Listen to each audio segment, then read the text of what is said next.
Hello everybody, this is AG here, and welcome to the Dover Motor Speedway for Sprint Series Night in America. And we're at the closest racetrack to me in America, the Dover Motor Speedway, my home racetrack. Excited for this race, excited for the Wawa Cup Series race, and excited for the Real Life Cup Series race as well, because I'll be going there. It's been a while since I've gone to a race. As a matter of fact, the last race I went to was last year's Indianapolis 500. It's been a while since I've seen some fast cars in front of my face in real life, and we're gonna get there, but we're gonna see some fast cars in the virtual world here tonight, and it's 25 laps for these 20 Sprint Series drivers in race number 12 of the season. 9 races until we get to the cutoff here for the chase and for the championship. I'm joined alongside a guy who's actually made a couple starts so far this season in the Wawa Sprint Series, and it's even more of a home racetrack for him, Chase Harris. And Chase, you've driven these cars, you know what's going on here in the Wawa Sprint Series, but obviously you know this racetrack very well. What does it take to win here at the Dover Motor Speedway, and what will it take for these guys knowing there's only 25 laps in this race? Well, I think the key is going to be starting up front. You're going to need that track position because it is not easy to pass at Dover. We all know that. It's also the concrete canyon, which, as short of a race as this is, the tire wear will still be a factor. So you're going to need to manage your tires, you're going to need good track position, and you're going to need to be patient. If you try and make an over-aggressive move, especially on the start, you could very well cause a pile-up. So I think those are the 3 main factors going into this race, but we'll have to see how it plays out. It's definitely going to be a fascinating one, no doubt about it. And you talk about the tire wear. Tire wear here is very significant, and I've actually walked on this racetrack in real life, and I can see why the tire wear gets very significant here at this racetrack. Going to be fascinating in the Cup race on Saturday for the Mr. Goodbar 400, but even in this race, even though it's only 25 laps, we will see that tire wear come into effect as the race goes along, and how you manage your tires could very well determine if you get the race victory or not. Of course, another thing that you mentioned, Chase, starting up front, and that's what Roy Ribbleton did. He is the first driver on the grid here today, as he was the first driver to sign up. Joe Rutkowski again on the outside pole. The good thing for Rutkowski is he does come into this race in the top 10 in points, but he's only got 6 points ahead of the cutoff, so he's got to be careful. He's had 2 last-place finishes in a row here in the Wawa Sprint Series. But one driver who has not had that bad luck is Jim Vincenleff, who has been in every race so far this season. 2 wins on the season. He's 75 points ahead of the cutoff. That is more points than even Matt Tuck is ahead in the Wawa Cup Series, and they get more points over there. So he's got 3 whole races on the cutoff coming into this race. So Vincenleff could miss 3 races and not worry about losing his chase spot, but still early on. Still got 9 races left to go. He doesn't quite have it yet. Damon Oskin, a great season for him. 58 points ahead. Benny Moore, 52 points ahead, along with Trey Bartow. And they're back in their normal rides again with NS Racing, so I got to get that all straightened out. And then also 52 points ahead is Avery Alford, who is in one of the best rides in the series, I do believe, in that 45. It's not Skylar Taylor in that 45 this week.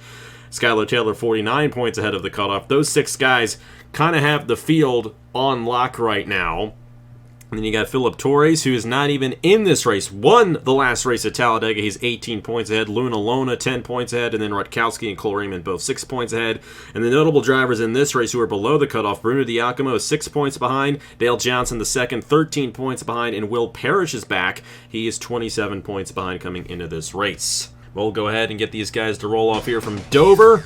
Roy Ribbleton on the pole. He's not even in the top 20 in points, but a win and a couple of good runs could give him an opportunity at maybe making that playoff. We'll just have to see if he can do so. It's alongside Joe Rutkowski, who's on the outside pole again. We got the 75 there. That is Salmon Oskin to the inside of the 01 of Skylar Taylor. 83 is Landon Smith Jr. and the 80 is Trey Bartow. Avery Alford in the 45 and the 60 machine of Angel Gutierrez. 33 of Jacob Walker to the inside of Benny Moore in the 96. Bruno Diacomo in the 05 of Ryan Kinghorn. Number 4 machine of Mason Brown. 07 Jim Vincenleff. Luna Lona in the 56-77 of Dale Johnson the second.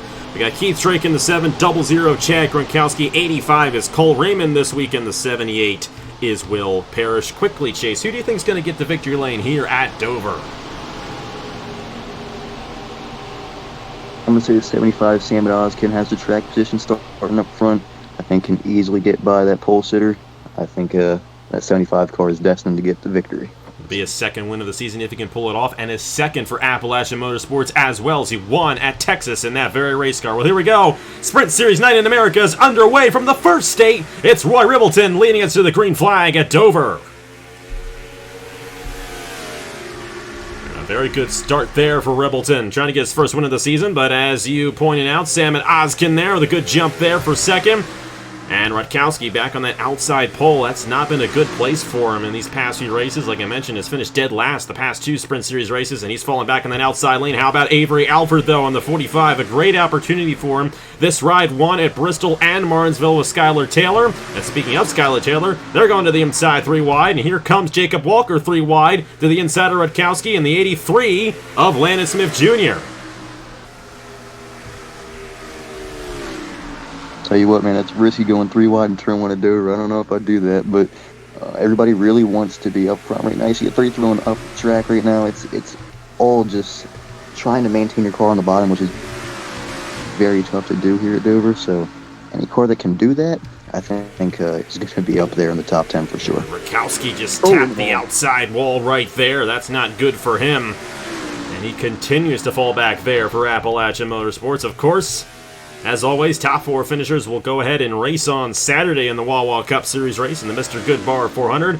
Roy Ribbleton, Sam Ozkin, Avery Alford, and Skylar Taylor looking to advance on in their respective positions. How about Jacob Walker, though? Now, this is a guy who, if he can make the next 9 races this season, could actually find himself in the chase if he can start enough. He's 58 points behind the cutoff, but if enough guys ahead of him fail to start in the coming races, he might have an opportunity here. And Mason Brown as well, another driver, 58 points behind, who, if he can make some more starts here, could have an opportunity at that chase. But unlike in the Cup Series, the chase battle is a lot wider spread here in the Wawa Sprint Series than it is in the Cup Series, because these guys, for one, they don't make as many points for winning the race, but two, these guys aren't racing every week to build their points, and that definitely makes an interesting points battle. That 02 of Roy Ribbleton definitely pulling away here from the 75 of Sam Ozkin. Avery Alford looking to get to the inside of Ozkin here for second.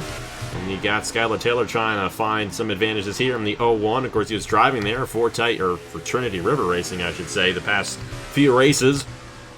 Kind of strange not to see him in that 45 this week, but that 02 pulling away there. And Triad Racing will get their second win of the season here in the Sprint Series. Yeah. And this is the thing about Dover is it gets very spread out after about 3 laps. You can see already the 02 has a really big lead, and the one guy that really has been catching my eye, that was that 45. Avery Alford been putting down some fast lap times. He's closed in on the 75 of Sam Ozkin. Lost a little bit of time there, but he looks to be the fastest car on the track right now, maybe besides Roy Ribbleton. This 45 obviously has found a lot of speed this season. The car itself has won 3 times. Luna Lona took it to victory lane at Phoenix earlier this year. Meanwhile, Jacob Walker closing in on Skylar Taylor for the last transfer spot into Saturday's Cup race, and that could definitely get interesting for Walker and Taylor, because Taylor has had a great season so far. You know, they're 49 points ahead, but Jacob Walker trying to get all he can to possibly move up and have a shot at this chase. But guys, I'm definitely looking forward to seeing him in this battle. Bruno Giacomo, Dale Johnson II, and Cole Raymond, Joe Rutkowski, they're all kind of in the middle of the field, and they're kind of all on each other for the most part as well. You got the 40 machine here, Giacomo kind of falling back. Rutkowski fell back initially. There's Dale Johnson II. He's 13 points behind coming into this race. And then you got Cole Raymond, who is 6 points behind coming in. He is driving... Which car is he driving this week? I can't remember. 85. He's driving the 85 machine, and I think he's ahead of these guys right now. So trying to keep that buffer on Giacomo and Johnson, and then you even got Rutkowski kind of in the middle of all that. But 85 of Cole Raymond ahead of those 4 guys, so that's good for Raymond to kind of put a little bit more of a buffer. Now Luna Lona, only 10 points ahead of the cutoff. She's right in the middle of all this as well, and that battle for those final few positions are going to get really interesting here in the next 8 races after Dover. You got the 40 of Bruno Giacomo sliding up on the outside lane right there. 77 to Dale Johnson II taking the position away. And Johnson trying to close up on Giacomo in that championship battle. And a tough race here for Giacomo. He continues to slip back on that outside lane.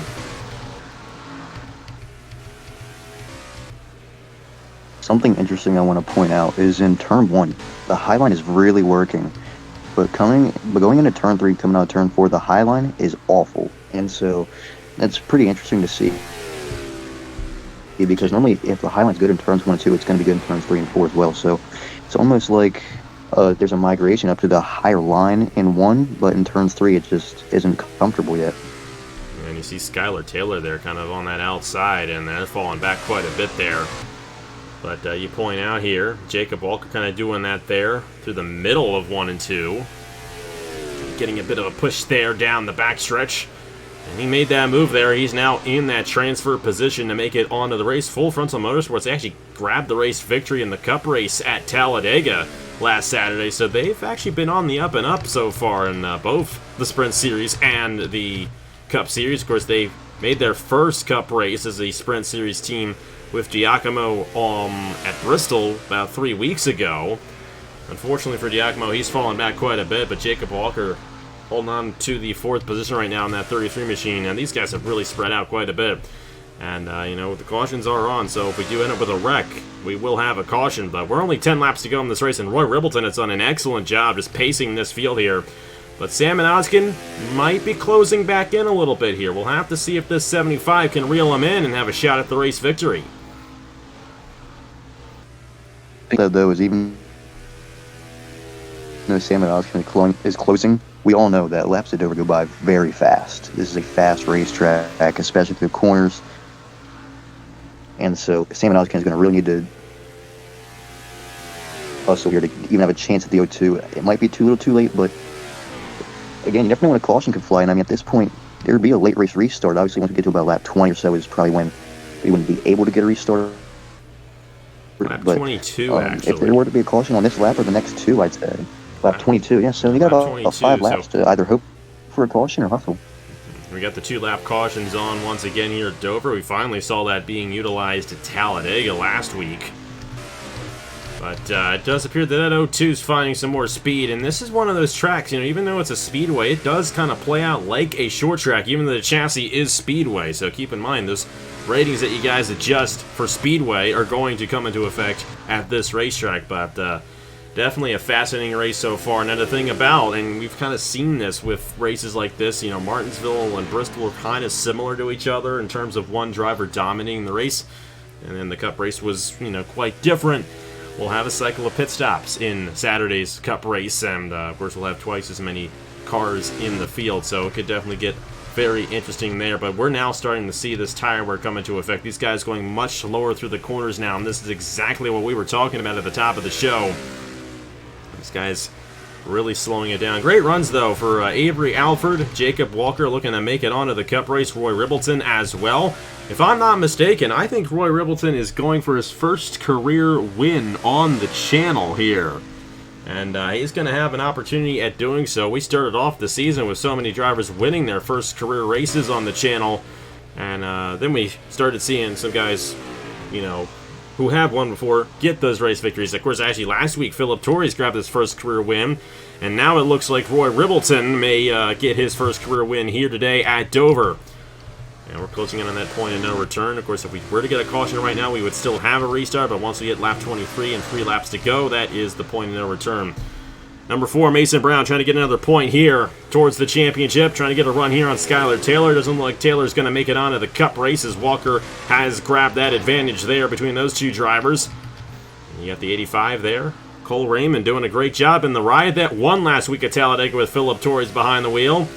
Cole Raymond trying to grab as many points as he can to get a bit of a buffer there on Giacomo and Dale Johnson in the championship. And there we go for 5th. That's going to be another point as Taylor's in the outside wall. And the 4 machine there going to take 5th away. But 2 laps to go here for Roy Ribbleton, and only unless something drastic happens here, this is Ribbleton's race to lose.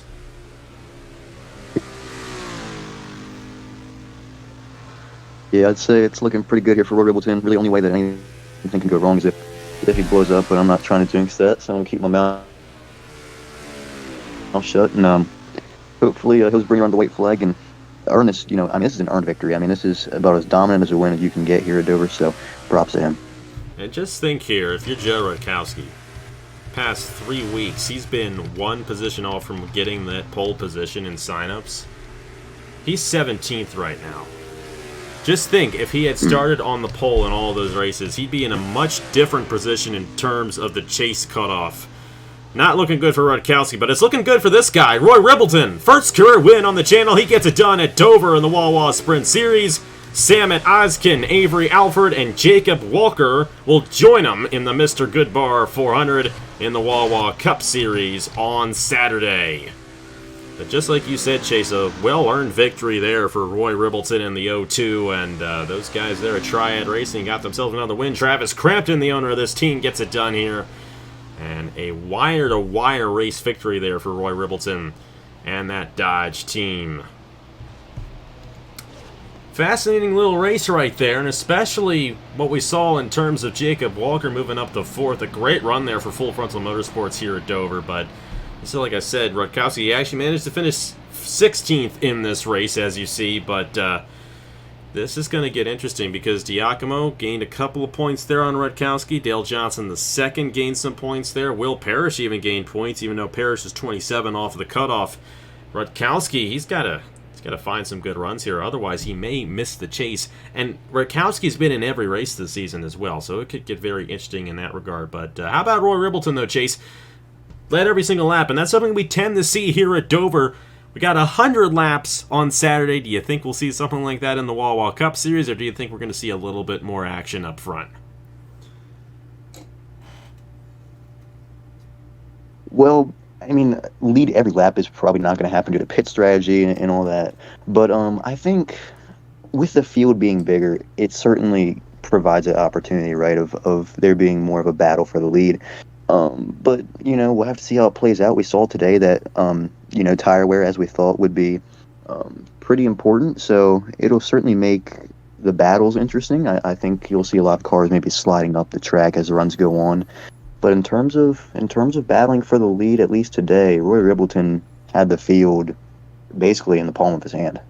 Absolutely, and Triad Racing gave him a good car to do so as well, and I think that's what you need here at Dover is a good car. We'll see who wins the pole for the Mr. Goodbar 400. You see that right now on the right-hand side of your screen, and I think the qualifying ratings will have more of an effect this week than they did last week at Talladega. I don't think ratings meant anything last week at Talladega, but they will absolutely mean something this week here at Dover. This track definitely a track that favors the good drivers and the good cars, and I think we kind of saw that here today. Obviously Roy Ribbleton and all these guys don't have any drivers ratings, but I think the good cars definitely showed themselves here today at Dover. Sign-ups for Kansas. I think that'll be a fun race, back on the 1.5 miles, and that can really go any which way. So Kansas coming up here, race 13 of the season. The sign-up for that is 7:30 p.m. Eastern Time right here on AG the channel. And then, of course, we got ourselves the Mr. Goodbar 400 from Dover in the Wawa Cup Series this Saturday at noon Eastern Time right here on AG the channel. Huge thanks to Chase Harris for joining me here from Dover in the Wawa Sprint Series. Thank you guys so much for watching, and congratulations to Roy Ribbleton on his race victory here in the Wawa Sprint Series at Dover. Here are the point standings after 12 races. Only 8 races left until the cutoff. It's going to be interesting to see who makes it on into this Wawa Sprint Series chase. Thank you guys so much for watching once again, and I will see you guys later.